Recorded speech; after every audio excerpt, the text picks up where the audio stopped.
Hello and welcome to E-Prime. I'm Crystal. Excellence in Literature. The Lignum Vitae Writing Awards have announced their shortlist candidates for this year's celebrations. Now, the winners of the respective categories will be announced at the awards show slated to take place at the National Gallery. Writers will be awarded in the following categories: the Jean DaCosta Award for Children's Literature, the Vic Reed Award for Young Adult Literature, and the Una Marson Award. Nicardo McLean, Helen Williams, Garfield Ellis, Diana Macaulay and Robert McCarthy are this year's nominees. The Lignum Vitae Awards show continues to celebrate Jamaican authors and their accomplishments in the art form.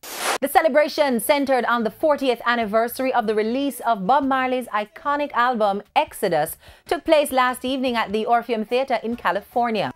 The all-star concert, dubbed Exodus 40 Live, showcased a lineup which featured performances from Bob's sons, Stephen and Ziggy. Exodus, Bob Marley's 9th studio album, was released on June 3, 1977 through Island Records. In 1999, it was named the best album for the 20th century by Time magazine.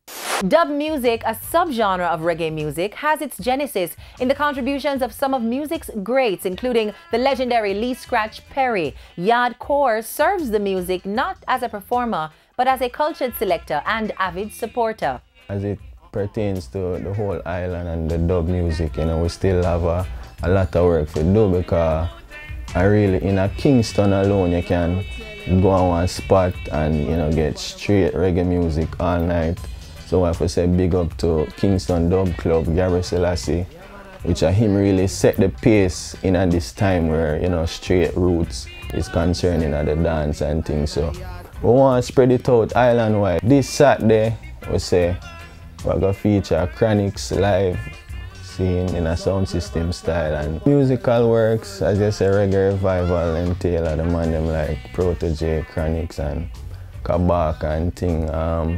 I actually was the first selector to play Chronics and Kabaka on Jamaican airwaves. Yardcore remains the center of Jamaica's reggae revival and continues to provide support within the industry. He shares his upcoming projects. My musical works now, I just released a mixtape earlier this year.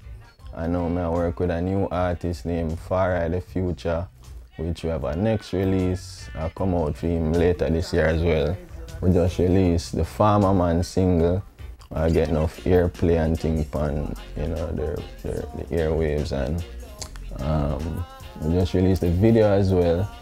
And we have some more production that come out same way, because we just step foot in the whole production side of the business. And on the international scene, Bayesian pop superstar Rihanna is raking in the big bucks from her recently launched Fenty beauty cosmetic line. The all-inclusive makeup line pulled in a whopping $72 million in earned media value for the first month of release. The brand has surpassed the earnings of other major beauty brands, including Kylie Jenner's Kylie Cosmetics. Rihanna's Fenty beauty line is celebrated for offering the widest variety of products for women of color.